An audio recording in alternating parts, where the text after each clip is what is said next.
North Korea's ruling family isn't just about power, it's about opulence on a scale that defies imagination. Kim Jong-un may flaunt designer suits, luxury watches, and an extravagant fleet of high-end cars, but he's not the only one living lavishly behind the closed borders. His sister, Kim Yo-jong, mirrors this life of excess with the same unapologetic flair. Born into the elite Kim Dynasty, she was raised with a golden spoon in hand, attending Switzerland's finest schools and later studying at the prestigious Kim Il-sung University. From private jets to exclusive fashion, her privileged world is drenched in wealth and influence. As her brother's closest confidante and a rising star in North Korean politics, Kim Yo-jong plays a crucial role in safeguarding the dynasty's riches and expanding their luxurious empire. But this is just the surface. The deeper you look, the more staggering her lifestyle becomes. Let's dive into the extravagant life of North Korea's princess of power. The lavish lifestyle. Kim Yo-jong, the enigmatic younger sister of North Korean leader Kim Jong-un, has steadily risen as a formidable force within the country's political hierarchy. Yet, beyond the veil of diplomacy and power plays lies a life of extravagant luxury that starkly contrasts the hardships faced by ordinary North Koreans. Her existence is draped in opulence, with grand estates, private islands, and lavish yachts forming the backdrop of her privileged world. In a nation grappling with economic sanctions and food shortages, Kim Yo-jong's lifestyle paints a striking portrait of the stark divide between the ruling elite and the general populace. At the heart of her wealth lies a collection of luxury properties, each reflecting her status as one of the most influential figures in North Korea. Among these is a sprawling estate in Pyongyang, a sanctuary of excess hidden away in the capital. This opulent residence boasts expansive gardens, gleaming marble floors, and cutting-edge facilities reminiscent of palaces belonging to global elites. But Kim's indulgences extend beyond the mainland. She possesses private islands along North Korea's coast, outfitted with grand villas and state-of-the-art recreational spaces. These secluded retreats provide an escape from political pressures, offering a rare glimpse into the secret, extravagant world of the Kim Dynasty. Her love for the high seas is equally extravagant. Kim Yo-jong commands a fleet of luxury yachts that redefine the meaning of leisure. These vessels are not mere boats but floating palaces, complete with Olympic-sized swimming pools and the kind of lavish amenities typically found in world-class resorts. Picture her gliding across the waves, champagne in hand, while the citizens of North Korea endure relentless economic hardship. Her access to such maritime marvels underscores the immense privilege and wealth that surrounds the Kim family, reinforcing the vast chasm between their lives and those of the people they govern. Travel for Kim Yo-jong transcends the ordinary. She eschews commercial airlines in favor of private jets, ensuring she can traverse the globe with ease and discretion. Whether attending high-profile diplomatic summits or indulging in luxurious vacations, her travel arrangements are meticulously crafted for comfort and exclusivity. Exclusive cruises are also part of her repertoire, allowing her to explore international waters in complete opulence. In stark contrast, North Korean citizens face severe travel restrictions, rarely permitted to venture beyond their hometowns, let alone the country's borders. Her jet-setting lifestyle serves as yet another reminder of the yawning gap between the elite and the rest. Kim Yo-jong's hobbies further exemplify her aristocratic standing. She frequents North Korea's elite ski resorts, effortlessly carving through the snow in designer gear while countless citizens struggle to stay warm during brutal winters.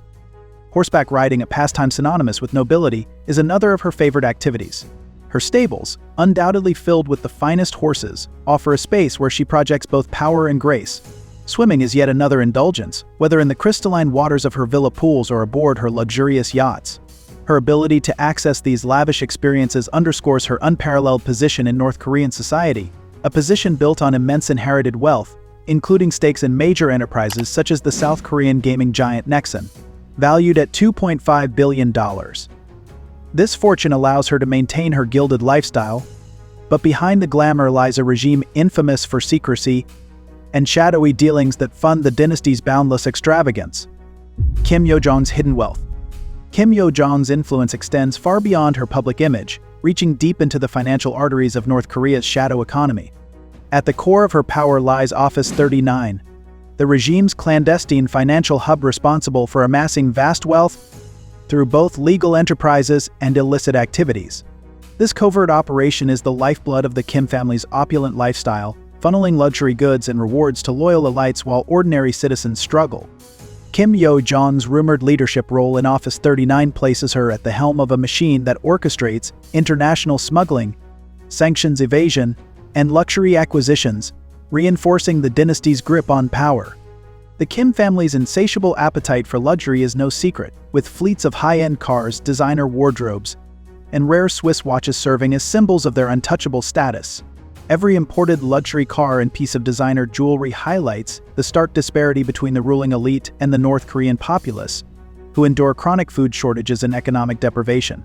While citizens scrape by on meager rations, the Kim family revels in a world of privilege, feasting on delicacies that are unimaginable to the average North Korean. It's a tale of two worlds, one of boundless luxury and another of relentless hardship. Despite the lavishness behind closed doors, North Korea's powerful propaganda machine tirelessly crafts an illusion of sacrifice and modesty among its leaders. Kim Yo-jong benefits heavily from this narrative, portrayed as a devoted and selfless figure, unwavering in her loyalty to Kim Jong-un and the nation. Yet this carefully constructed image sharply contradicts the reality of her extravagant lifestyle. While the regime preaches austerity to its people, Kim Yo-jong's life of private jets, luxury yachts, and elite leisure activities reveals the chasm between fiction and reality. This dissonance lies at the heart of North Korea's governance. A state where propaganda glorifies hardship, while the ruling class indulges in the wealth siphoned from the very system that keeps its citizens oppressed.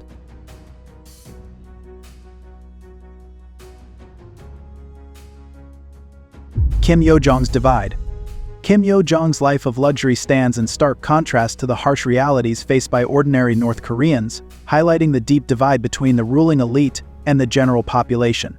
Her opulent lifestyle, amplified in an era where social media connects the world, raises uncomfortable questions about inequality within North Korea. Born into the upper echelons of North Korean power, Kim Yo-jong was destined for privilege from the start. As the sister of Supreme Leader Kim Jong-un, her elite upbringing shielded her from the country's pervasive poverty, placing her in a rarefied world of affluence and influence. This silver spoon childhood paved the way for her rise to prominence, where she has become one of the most powerful women in global politics today.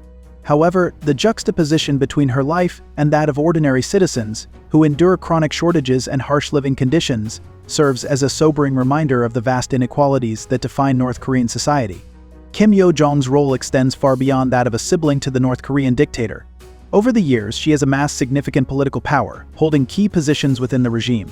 As a member of the Politburo, the Central Committee of the Workers' Party of Korea, and the Deputy Director of the Propaganda and Agitation Department, she plays a pivotal role in shaping the nation's public image. Her task is to preserve and project the Kim family's narrative, ensuring their grip on power remains unchallenged. Whether orchestrating large-scale public events or standing beside her brother at diplomatic summits, Kim Yo-jong's influence within the regime has grown steadily, reinforcing her status as a trusted confidante and indispensable political figure. Her presence on the global stage, from acting as an envoy during the 2018 Winter Olympics to participating in high-stakes summits with world leaders like former U.S. President Donald Trump, underscores her expanding role in North Korea's political machinery. Yet, Kim Yo-jong's rise to power is not solely a product of political acumen, it is deeply intertwined with the wealth, connections, and privileges that come with being part of the Kim Dynasty. As speculation swirls about her potential as a successor to Kim Jong-un, one thing remains clear: her path to power is built not just on strategic maneuvering, but on the vast resources and elite upbringing that have set her apart from the very people she helps govern.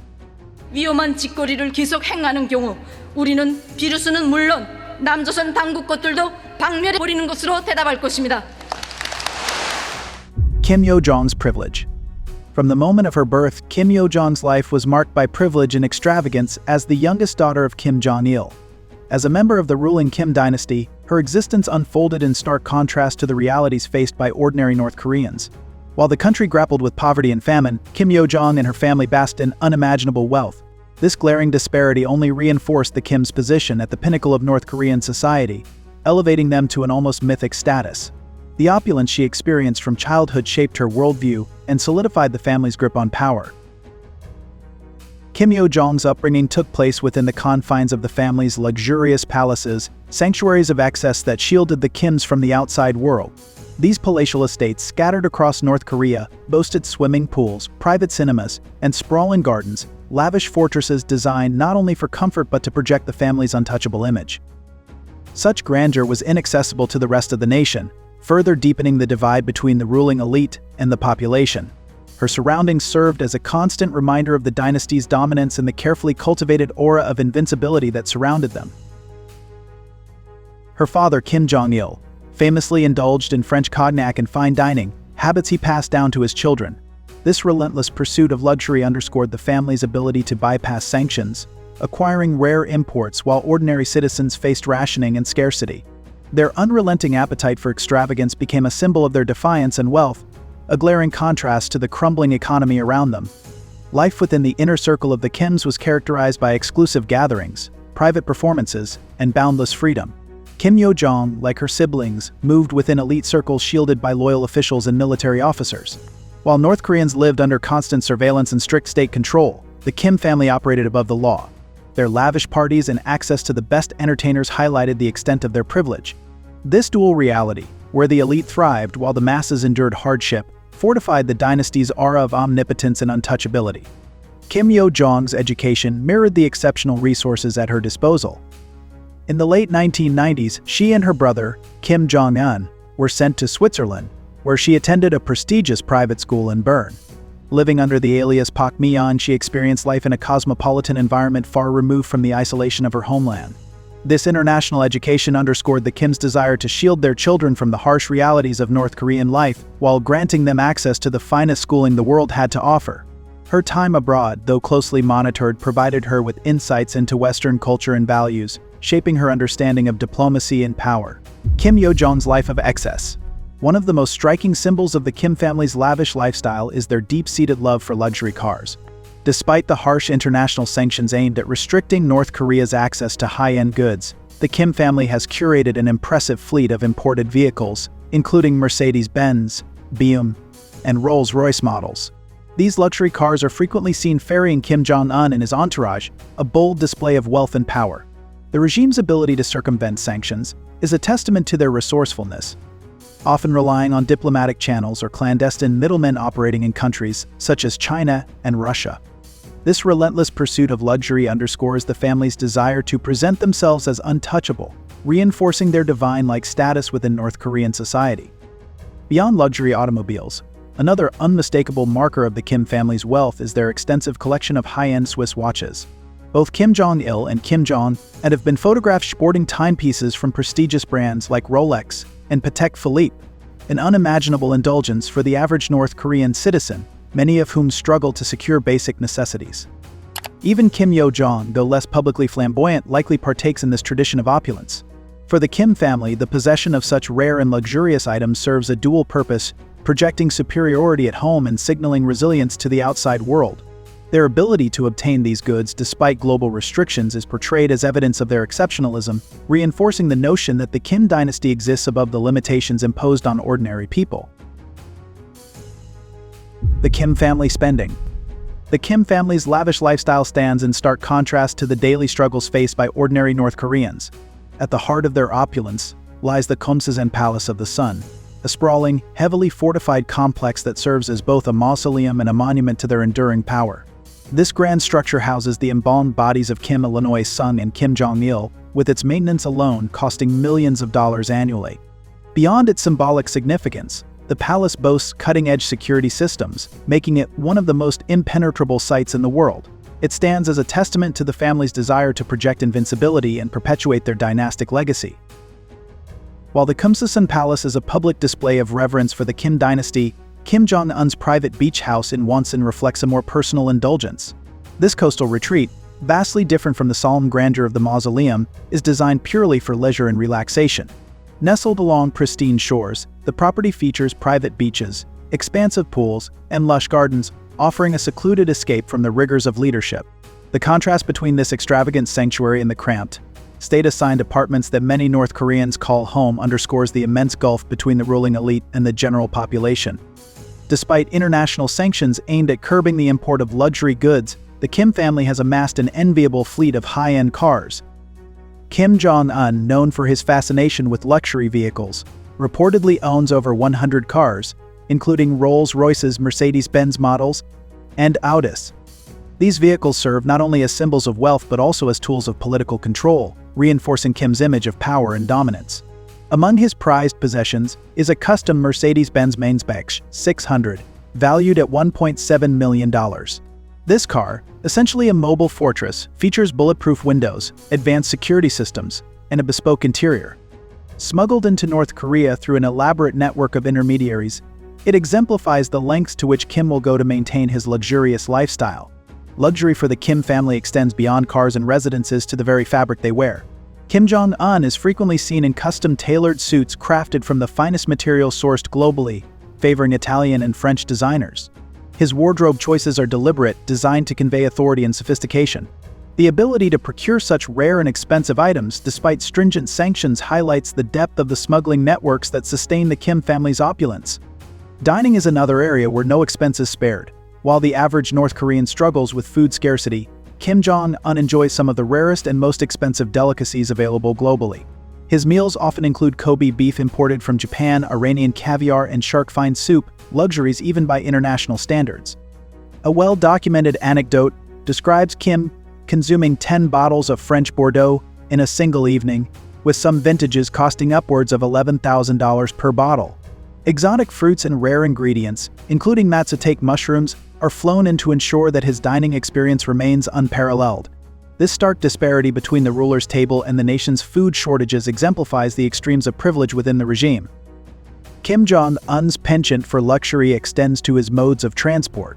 His personal aircraft, a custom Il-62M jet, serves as a flying palace outfitted with leather interiors, plush seating, and advanced security features.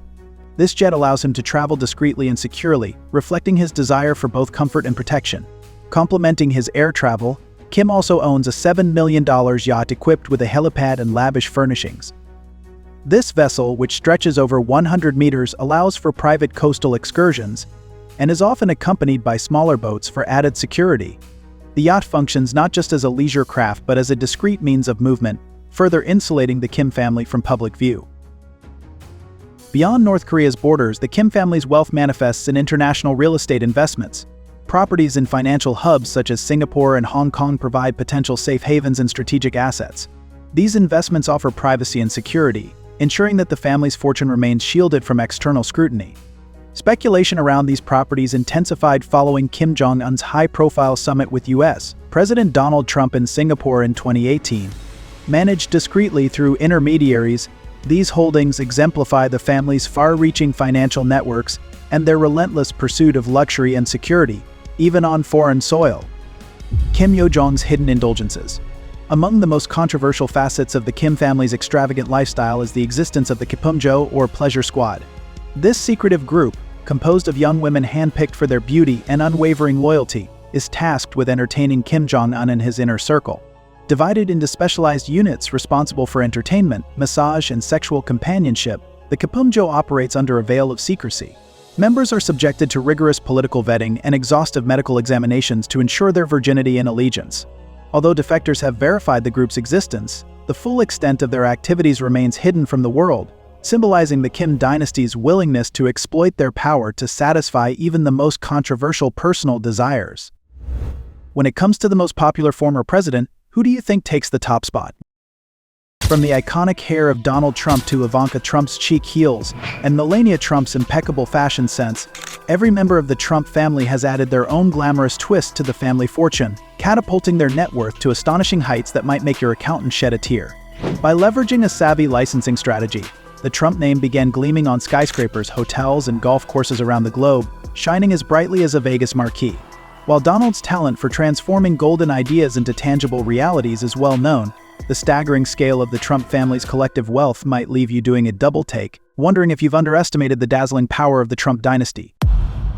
The Trump family's fortune, according to Forbes, includes an estimated $7.5 billion attributed to Donald Trump alone, with the entire family's combined wealth potentially surpassing $8.6 billion. Known for their opulent lifestyle, the Trumps have built an empire spanning real estate, a private aviation fleet, and a wardrobe that would make any fashion enthusiast swoon. From a young age, Donald was immersed in the bustling world of real estate, trailing behind his father Fred at construction sites like a determined apprentice. Fred, a demanding but shrewd father, mastered the art of tough love, instilling values of hard work, discipline, and ambition with the rigor of a seasoned drill sergeant.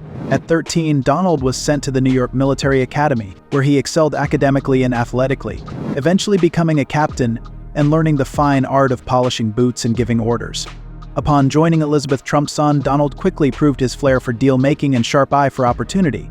In 1971, he took the reins, rebranding the company as the Trump Organization and setting his sights on high-profile Manhattan developments with laser-like focus. One of Donald's first major achievements was transforming the Commodore Hotel into the Grand Hyatt, securing significant tax abatements and financial backing from Hyatt hotels. This venture propelled him into the glittering ranks of Manhattan's real estate elite. Fred Trump's influence on Donald's career was undeniable. His wealth and business savvy provided the launchpad for Donald's ambitious pursuits. With access to resources and knowledge, Donald navigated the complex world of finance with relentless determination, following in his father's formidable footsteps and occasionally stepping on a few toes along the way. Donald Trump didn't just stop at transforming New York City into his personal monopoly board. He took his penchant for spectacle straight to Atlantic City's glittering casino scene. In 1984, he bet big and unveiled the Trump Plaza Hotel and Casino, followed by the opulent Taj Mahal Casino Resort, which he famously dubbed the eighth wonder of the world. Lavish beyond belief, the Taj Mahal became a globally recognized icon of excess. But the whole operation felt like a game of blackjack played with monopoly money, plagued by bankruptcies and a series of financial gambles that rarely paid off. Ivanka Trump, Donald's eldest, inherited her father's ambition, but with a far more refined and polished edge. Her business empire sparkles even brighter than her father's towers, with a net worth that leaves her siblings looking like they're still on an allowance. Together with her husband, Jared Kushner, Ivanka is estimated to be worth around $1.1 billion. That's a lot of zeros, folks, courtesy of their extensive real estate holdings and other investments. Born into the whirlwind of the Trump Dynasty on October 30th, 1981, Ivanka's upbringing was a mix of luxury and a crash course in business savvy. With a real estate magnate for a father and a model for a mother, she was practically destined to blend glamour with grit. After graduating from Wharton in 2004, Ivanka dove into the Trump Organization as Executive Vice President of Development and Acquisitions, making waves with high-profile projects like the Trump International Hotel and Tower in Chicago, where the lobby probably has more gold than a leprechaun's stash. Not content with just building skyscrapers, in 2007, Ivanka strutted into the fashion world, launching the Ivanka Trump Fine Jewelry collection. Her designs were so sophisticated, even the mannequins felt underdressed. This glittering success paved the way for a full-fledged fashion line, with clothing, handbags, shoes, and accessories turning into a lucrative venture in major department stores. Even during her father's roller coaster presidency, which often felt more like a reality TV show on steroids, Ivanka's brand remained a testament to her resilience and business savvy. Her fashion empire held its own on the catwalk until 2018, when she decided to hang up her stilettos to focus on political pursuits, proving that no matter the arena, she knows how to make an entrance. America great again. Tiffany Trump, often seen as the quiet presence in the Trump family, has carved out her own unique path amid a chorus of bold personalities. With business ventures as eclectic as a well-stocked buffet, she's demonstrated her ability to juggle ambitions across multiple arenas. Though she may not command the spotlight as frequently as her siblings, Tiffany has explored a wide enough variety of interests to make a GPS reconsider its route, all while building her personal fortune. In 2011, Tiffany ventured into the entertainment world with her pop single Like a Bird. Although it didn't skyrocket up the charts, it was a bold step into an industry as cutthroat as it is glittering. Future that we want to have for our children and for our future generations. Thank you. Her appearances on The Apprentice also offered a glimpse of her navigating the reality TV drama that comes with the Trump name, maintaining poise through it all. Has actually become stronger since we landed in Georgia. Every minute! Tiffany then took an unexpected turn, diving into the world of law. She graduated from Georgetown University Law Center in 2020, and while her legal career remains mostly out of the public eye, her education positions her for prestigious roles in law firms or corporate legal departments. On Instagram, Tiffany's influence is evident, with her hundreds of thousands of followers catching glimpses of her luxurious travels and fashion-forward style. This digital stage allows her to leverage brand endorsements and sponsored content, effectively turning her lifestyle into profit. But she's not just about the glitz. Tiffany is also involved in philanthropy, particularly supporting education and children's welfare. These efforts not only enhance her public image but also align her with charities and socially conscious brands. Adding to the sparkle of her life is her relationship with Michael Bulus, an heir to a Nigerian business empire. Their engagement in January 2021 caused quite a buzz, conjuring images of a real-life lifestyles of the rich and famous. Tiffany's estimated net worth of $10 million is a testament to her inheritance, personal ventures, and strategic use of her public profile. Though often in the background, Tiffany's journey is one of ambition, adventure, and a touch of reality TV glamour. As executive vice president of the Trump Organization, Eric Trump has been instrumental in expanding the family's business empire. One of his first major ventures was overseeing the development of the Trump International Hotel and Tower in Chicago. This ambitious project involved constructing a 92-story skyscraper, one of the tallest in the United States. Eric played a key role in managing the project, working alongside architects, contractors, and city officials to ensure its success. When the Trump International Hotel and Tower in Chicago opened in 2008, it became a beacon of luxury, epitomizing the opulence associated with the Trump brand. Well, ladies and gentlemen, you're at the right rally. Eric's influence within the Trump Organization extends beyond real estate. He has been heavily involved in the company's hospitality division, which includes a collection of luxury hotels and resorts. Is truly next level. A notable project under his leadership was the transformation of the historic Old Post Office Pavilion into the Trump International Hotel in Washington, D.C., just blocks from the White House. Under Eric's guidance, this meticulous restoration was completed in 2016, quickly becoming a favored destination for high-profile guests and significant events. Beyond real estate and hospitality, Eric has been key in expanding the Trump Organization's golf portfolio. The company owns several world-renowned golf courses, including Trump National Doral in Miami, Trump Turnberry in Scotland, and Trump International Golf Links in Ireland. Eric's passion for golf, coupled with his sharp business instincts, has helped these properties thrive, drawing golf enthusiasts from around the globe and solidifying their prestige. Eric's role at the Trump Organization goes beyond managing individual projects. He is also integral to shaping the company's strategic direction. Working closely with his siblings, Donald Trump Jr. and Ivanka Trump, Eric contributes to overseeing the organization's diverse range of assets. Together, they have navigated the challenges of running a global empire, leveraging their combined expertise to drive growth and innovation. One of Eric's more sensational pursuits has been expanding the Trump brand internationally, particularly in the Gulf region. He has spearheaded high-profile deals in the United Arab Emirates and Saudi Arabia, extending the Trump Organization's footprint, but also sparking controversy over potential conflicts of interest given his father's political involvement. Despite these criticisms, Eric has remained steadfast, emphasizing that all transactions are conducted legally and transparently. Throughout his career, Eric Trump has demonstrated relentless ambition and a commitment to upholding the Trump brand's reputation for luxury and excellence. Melania Trump has undeniably been instrumental in contributing to her family's wealth. Her transformation from a Slovenian fashion model to the First Lady of the United States is a sensational story filled with glamour and just the right amount of irony. Melania's journey wasn't just about the spotlight of her modeling career, but also about her transition into a savvy entrepreneur, a path that could rival any reality TV script. After making her mark as a top model across Europe and New York, Melania decided to trade the catwalk for the boardroom, launching her own brands with the same effortless grace she once reserved for magazine covers.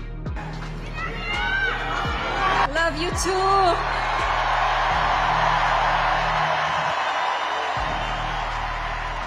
In 2005, Melania married Donald Trump in a wedding so opulent, it made Cinderella's ball seem understated. With a guest list brimming with celebrities and influential figures, Melania fully embraced the spotlight. But beneath the glittering surface, she was already laying the groundwork for her entrepreneurial ambitions. The following year, she gave birth to their son, Baron William Trump. Balancing motherhood with her innate drive, Melania chose to step back from modeling, but let's be honest, a life confined to domesticity was never on the cards for someone who had once shared the runway with the world's most famous supermodels. Instead, she redirected her creativity and business acumen into new ventures.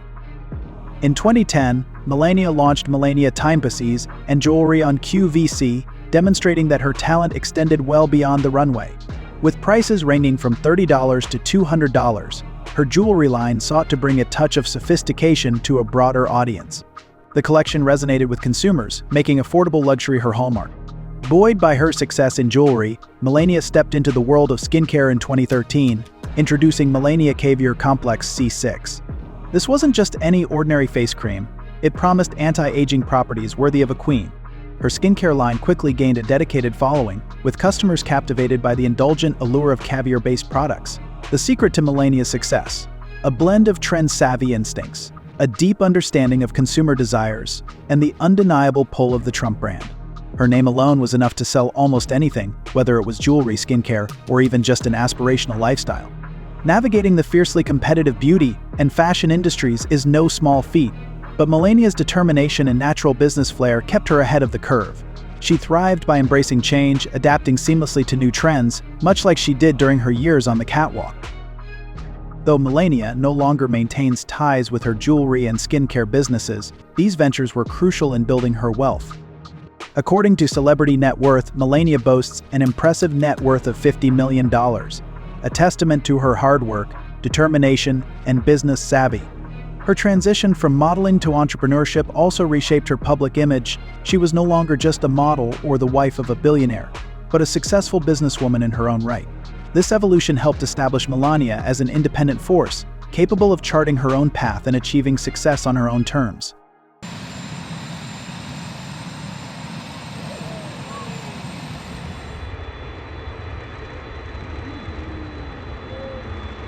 As Donald Trump's business empire expanded, his ambitions crossed international borders.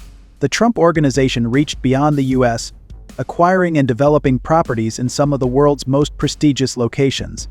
This global expansion included luxury hotels, residential towers, and golf courses, all proudly bearing Trump's name in bold letters.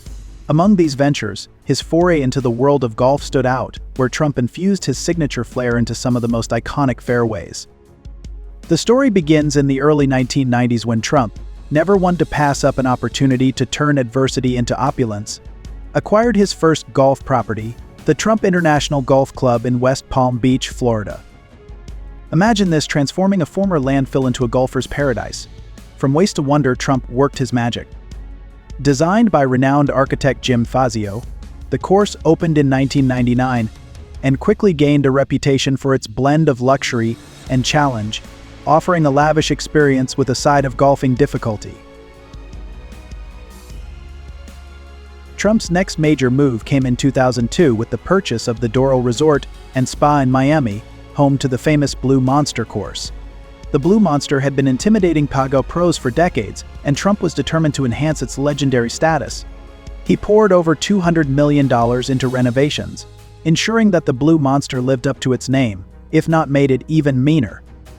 In 2004, Trump extended his reach to the West Coast, acquiring the Ocean Trails Golf Club in Rancho Palos Verdes, California.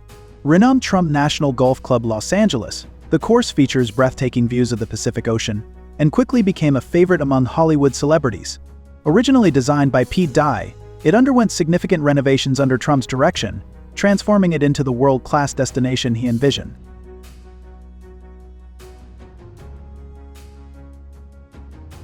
But Trump's ambitions didn't stop at America's shores.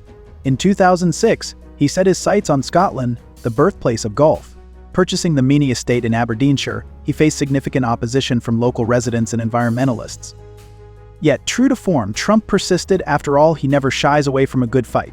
By 2012, Trump International Golf Links Scotland opened its doors, featuring a design by Dr. Martin Hawtrey that is as stunning as it is unforgiving, set against the dramatic backdrop of the North Sea.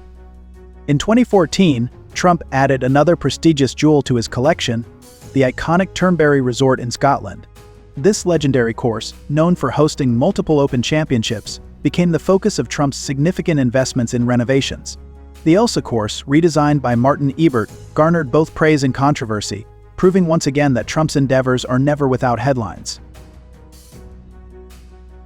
Trump's golf empire expanded further into Ireland with the acquisition of Doombeg Golf Club in 2014.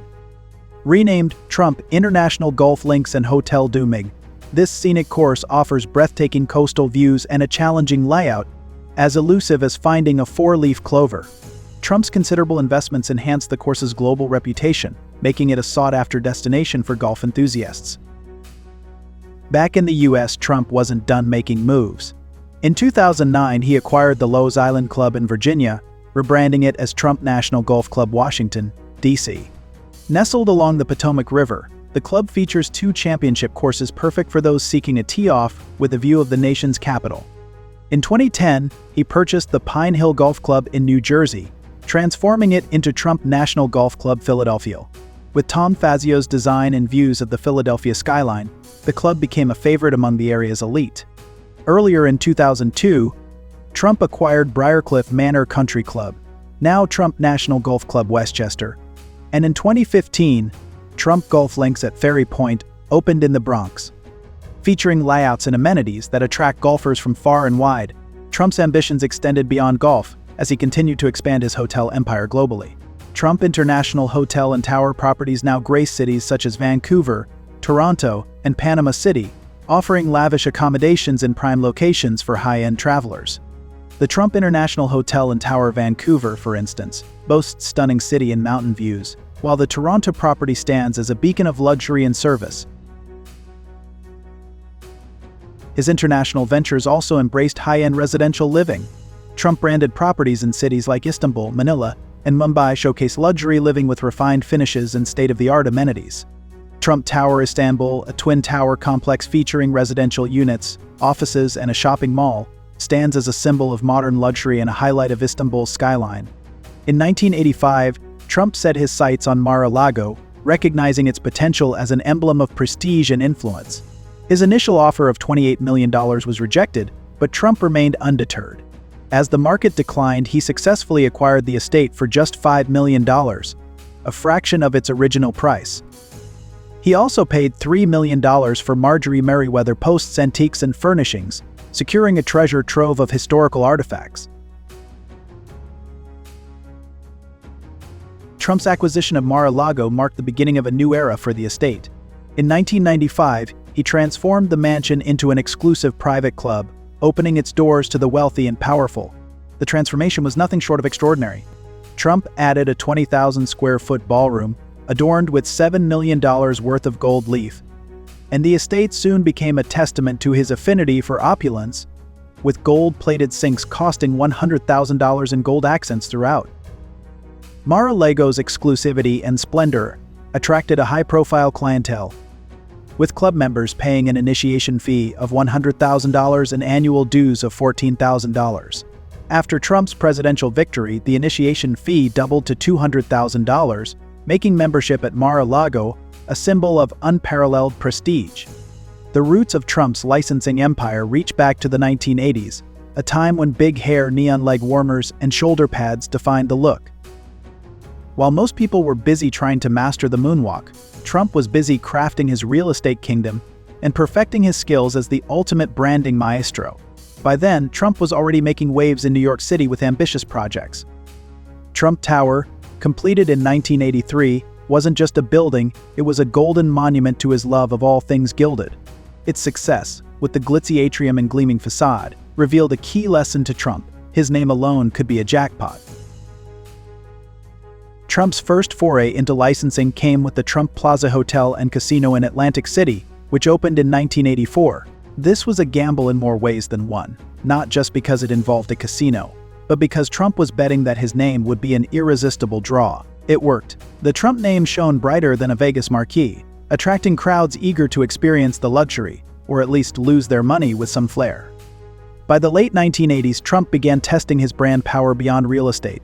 Enter Trump Shuttle, his short-lived airline venture.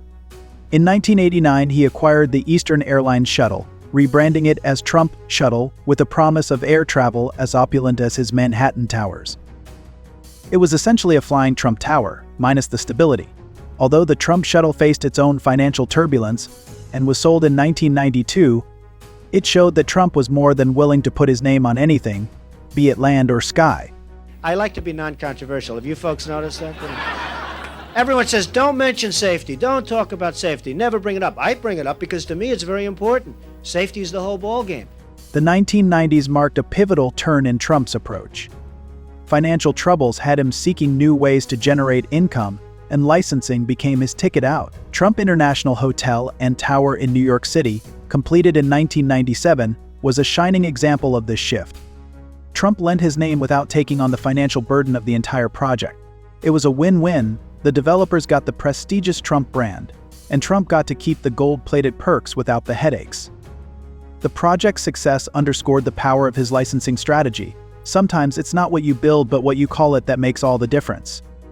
Moving into the 2000s, Trump's licensing strategy took on new dimensions.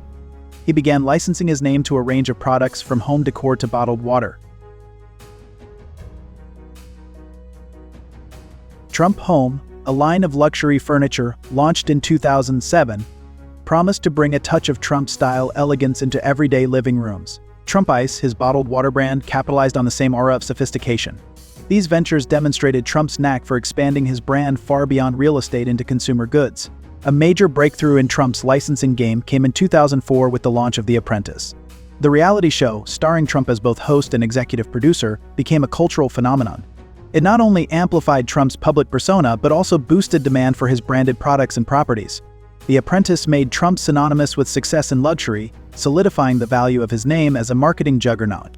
But Trump's empire wasn't built on branding alone. He also had a flair for playing the tax game, finding creative ways to grow his family's wealth even further. Donald Trump's foray into the world of tax strategies began long before he became a household name. One of his earliest sly moves was the use of depreciation deductions. Real estate developers can deduct the cost of their properties over time, even if the property is actually getting fancier and pricier. This allowed Trump to reduce his taxable income significantly, giving him more capital to reinvest in his ventures. Another brilliant tactic from the Trump playbook was the Historic Preservation Tax Credit. This gem allows property owners to claim a tax break for sprucing up historic buildings. Trump jumped on this when he gave the Commodore Hotel in New York City a facelift, transforming it into the Grand Hyatt. By preserving the historic elements of the building, Trump was able to claim substantial tax credits, reducing his overall tax bill. Then there's the like-kind exchanges strategy, which sounds like something out of a Monopoly game. This provision in the tax code lets property owners defer paying capital gains taxes when they sell a property, as long as they reinvest the proceeds into a similar property. This clever move allowed Trump to continually upgrade his real estate portfolio without incurring immediate tax penalties, keeping more of his wealth snug and cozy. And who could forget the tax abatements and incentives offered by local governments? It's like getting a golden ticket to a tax break wonderland. For instance, New York City offered tax abatements to developers who invested in certain areas, and Trump was quick to grab these opportunities. These abatements slashed his property taxes, further boosting his profits. It's like finding money under your couch cushions, only way more lucrative.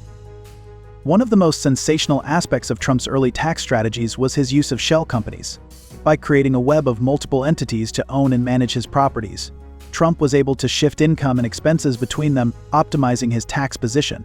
This intricate dance made it challenging for tax authorities to fully understand his financial moves. Adding a layer of complexity to his tax strategies, it's like a game of hide and seek, but with dollar signs. Trump's early career also saw the use of aggressive accounting practices.